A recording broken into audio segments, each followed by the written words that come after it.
এই যাদবপুর জোনের মধ্যে তৈরি হয়েছে নতুন করে, কারণ আমরা খুব বড় করে পুজো আগে করতাম না।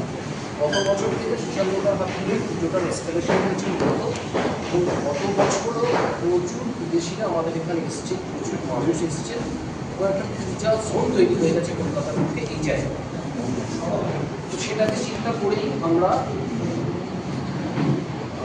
যারা বয়স্ক মানুষ বা অন্যান্য স্টেজের মানুষ যারা দুর্গাপুজোর ভিড়টা মূলত এড়াতে চায়, তাদের জন্য আমরা একটা প্রিভিউ শো করবো আমাদের ক্লাবের তরফ এবং শুধুমাত্র সেটা আমাদের ক্লাবের তরফ থেকে আমাদেরটা নিয়েই হচ্ছে। এবং সুশান্তরা বিস্তারিতভাবে বললেন, আমাদের মূল উদ্দেশ্য হচ্ছে এই মানুষগুলো যাতে টাকা সুস্থভাবে প্রতিমা দর্শন করতে পারে।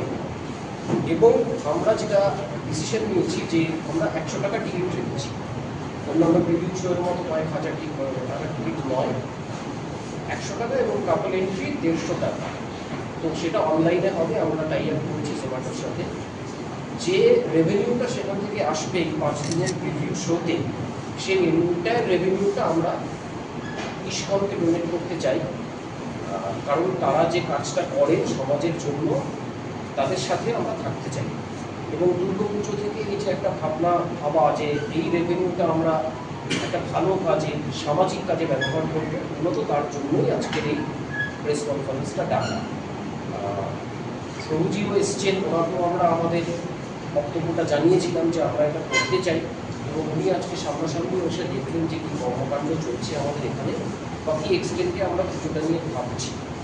তো ওনাকেও ধন্যবাদ জানাই, কৃতজ্ঞতা জানাই, আজকে আমাদের মধ্যে এসছেন। আমাদের ন্যাশনাল অ্যাওয়ার্ডের শিল্পীও যেমন রয়েছেন আমাদের সাথে, যাদের টাই আপ হয়েছে জোম্যাটো, তারাও এসছেন। আমি সুশান্তদাকে বিষয়টা নিয়ে দু চার কথা বলার জন্য।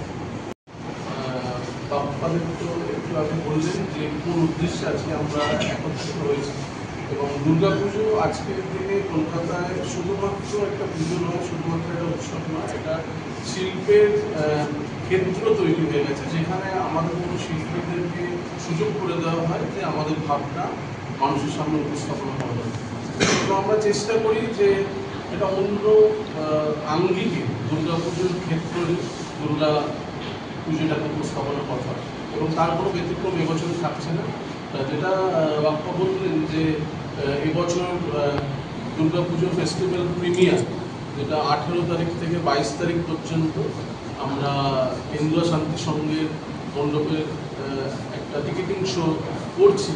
এবং দেখুন, দুর্গাপুজো আজকের যে উদ্যোক্তারা যেটা করছেন, আজকে প্রায় 2.5 মাস ধরে আমি এই কেন্দ্র শান্তি সংঘের মাঠে কাজ করছি, এবং প্রায় 50, কোনো সময় 60, কোনো সময় 100-রও বেশি মানুষ আমার সঙ্গে কাজ করছে। আমার মনে হয় এর থেকে বড় সামাজিক উৎসব আর কিছু নেই, বা সামাজিক সচেতনতাও আর কিছু নেই, যে একটা ইন্ডাস্ট্রি তৈরি হয়ে গেছে এবং এতগুলো মানুষের জীবিকা নির্বাহ করছে এরকম একটা উৎসবকে কেন্দ্র করে। এবং তারপরেও যে এটা কিন্তু সার্বজনীন উৎসব, সুতরাং অনেকের দ্বিমত থাকতে পারে কেন টিকিটিং, কিন্তু সার্বজনীন উৎসবের যে সার্বজনীনতাটা সেটা কিন্তু থাকছেই। যে দ্বিতীয়ার দিন থেকে যখন আমরা সাধারণের জন্য আমাদের পুজো দ্বার ওপেন করে দেবো, সেটা নর্মালি অ্যাজ ইউজুয়াল যেভাবে সবাই এসে ঠাকুর দেখেন বা পুজো উপভোগ করেন তারা দেখতেই পারবেন, সেটা ওপেন টু অল। সেখানে কোনো রকম টিকিটিং শো থাকছে না।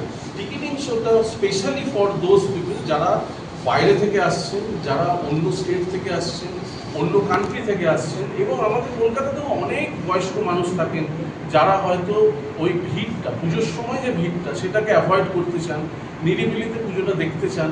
অনেক সাংবাদিক বন্ধুরা আছেন যারা পুজোটাকে শ্যুট করতে চান বিভিন্ন মাধ্যমে, তাদের জন্য কিন্তু এই প্রিভিউ শোটা বা এই প্রিমিয়ার শোটা কিন্তু খুব ইম্পর্টেন্ট আমাদের মনে হয়েছে। সেই জন্যে 18 থেকে 22 তারিখ তাদের জন্য বিকেল সন্ধ্যা 6টা থেকে পরের দিন ভোর 3টে পর্যন্ত আমাদের পুজো দ্বার ওপেন থাকবে।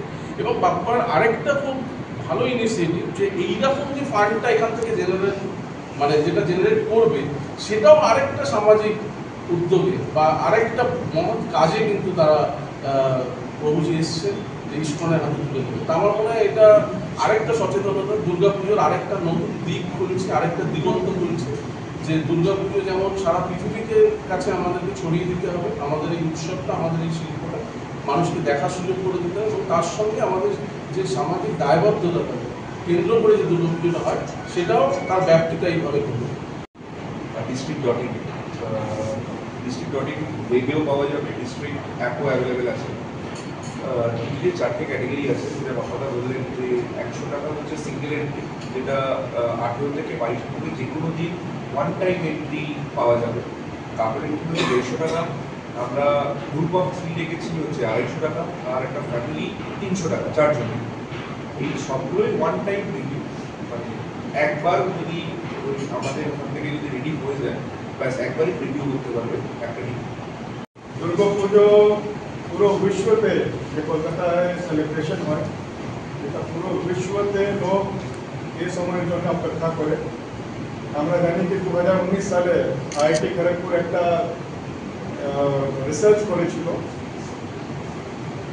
ও রিসার্চে বলা হয়েছিল কি যে দুর্গাপূজার ইকোনমি রয়েছে ওটা 40,000 কি 42,000 টাকা, 42,000 করোড় ইকোনমি হয়ে যায় 10 দিনে।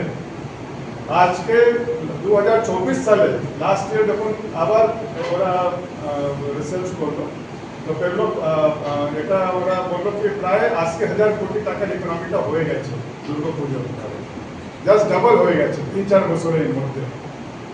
তো আমরা জানি কি দুর্গাপুজোর ইকোনমিটা হচ্ছে এটা যে টাকাটা জেনারেট হয়ে কোথায় যায়, এটা সামান্য যারা ঢাকি রয়েছে, আমরা জানি কি আমাদের বাংলার গ্রামে গ্রামে যারা চাষিরা চাষ করে ওরাই দুর্গাপুজো এসে ঢাকু বাজায়।